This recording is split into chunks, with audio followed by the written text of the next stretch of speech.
রাজ্যে একের পর এক জঙ্গি গ্রেফতার হচ্ছে, তাতেই কিন্তু উদ্বেগ আরো বাড়ছে। আর তারই মধ্যে কিছুদিন আগে আপনারা জানেন পার্ক স্ট্রিট থেকে এক বাংলাদেশি নাগরিককে গ্রেফতার করা হয়েছিল, আর এবার একেবারে শিয়ালদা স্টেশন থেকে এক মহিলা বাংলাদেশি নাগরিককে গ্রেফতার করা হয়। এ নিয়ে কথা বলবো আমাদের প্রতিনিধি সুকান্ত মুখোপাধ্যায়ের সঙ্গে। সুকান্ত, দেখো, বেবি বিশ্বাস নামে গতকালকেই রাত্রেবেলাতে প্রথমে এনআরএস আউটপোস্ট একজনকে আটক করে, মহিলাকে, যে উদ্দেশ্যহীনভাবে শিয়ালদা স্টেশনে বিভিন্ন চত্বরে ঘুরে বেড়াচ্ছিল, এবং পরবর্তীকালে প্রথমে তাকে ইন্টারসেপ্ট করা হয় এবং তারপরে তাকে এন্টালি থানাতে তুলে দেওয়া হয়। এন্টালি থানার তরফে গতকাল রাত্রেই এই মহিলাকে গ্রেফতার করা হয়েছে এবং পুলিশ সূত্রে যেটা জানা যাচ্ছে যে তাকে ফরেনার অ্যাক্টে, তাকে অনুপ্রবেশ আইনে তাকে কিন্তু গ্রেফতার করা হয়েছে। তার কাছে কোনো বৈধ কাগজপত্র ছিল না এখানকার আসার ক্ষেত্রে, এবং সে কিন্তু আদপে বাংলাদেশের নাগরিক। এবং তাকে জিজ্ঞাসাবাদ করে চাঞ্চল্যকর বেশ কিছু তথ্য ইতিমধ্যে পাওয়া গেছে।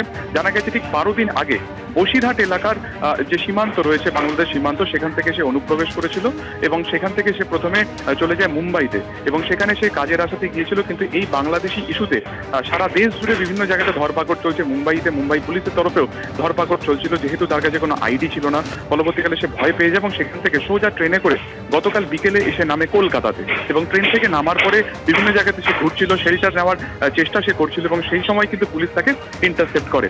কিভাবে সে মুম্বাইতে পৌঁছলো, মুম্বাই থেকেই বা কিভাবে সে এলো, অর্থাৎ গোটা এই যে ট্রাভেল পর্বটা, সে কি একা ছিল নাকি তার সাথে আর কেউ ছিল, পুরোটা জিজ্ঞাসাবাদ করা হচ্ছে।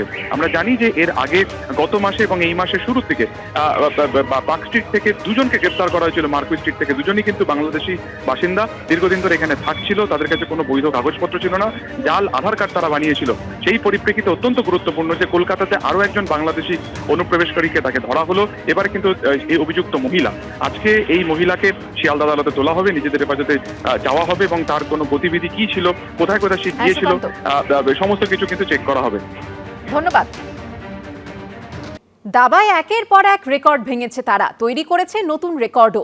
শনিবার তেমনই কিছু কৃতী ছাত্রছাত্রীদের সম্বর্ধনা দিল দিব্যেন্দু বড়ুয়া চেস একাডেমি। 18 বছর বয়সে ডি গুকেশের বিশ্ব চ্যাম্পিয়ন হওয়া থেকে বিশ্ব র্যাপিড দাবায় মহিলা দাবাড়ু কোনেরু হাম্পির বিশ্ব চ্যাম্পিয়নের খেতাব ছিনিয়ে নেওয়া, 2024-এ বিশ্বের দরবারে 64 খোপের লড়াইয়ে বারবার নজর কেড়েছে ভারতীয় দাবাড়ুরা। তেমনি এই বছর একের পর এক রেকর্ড গড়েছে গ্র্যান্ডমাস্টার দিব্যেন্দু বড়ুয়ার একাডেমির ছাত্রছাত্রীরা। শনিবার কৃতীদের সম্বর্ধনা দিল দিব্যেন্দু বড়ুয়া চেস একাডেমি। অনিশ সরকার দিব্যেন্দু বড়ুয়া একাডেমির ছাত্র। মাত্র 3 বছর 8 মাস বয়সী হয়ে উঠেছে বিশ্বের কনিষ্ঠতম দাবাড়ু।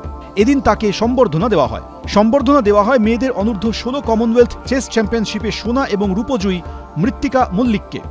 তাদের মাধ্যমে এটা দেওয়া মানে হচ্ছে যে আরও যারা আছে, বাচ্চা যারা শিখছে, তারা যেন ইন্সপায়ার্ড হয়, তারা যাতে মোটিভেটেড হয় যে হ্যাঁ আমরাও করলে আমরাও স্বীকৃতি পেতে পারি। এটা kind of token of appreciation just. এবং 2024 আমাদের একাডেমির জন্য ভালো গেছে, প্লাস ভারতীয় দাবাটা মানে একটা অসম্ভব একটা সাকসেসফুল একটা ইয়ার। আমাদের বাচ্চারা যদি পারফর্ম করে, এটা আমাদের কাছে একটা বড় প্রাপ্তি। আগামী দিনে এদের হাত ধরেই নতুন নতুন ইতিহাস তৈরি করবে ভারতীয় দাবা। সৌমিত্র রায়, এবিপি আনন্দ, কলকাতা।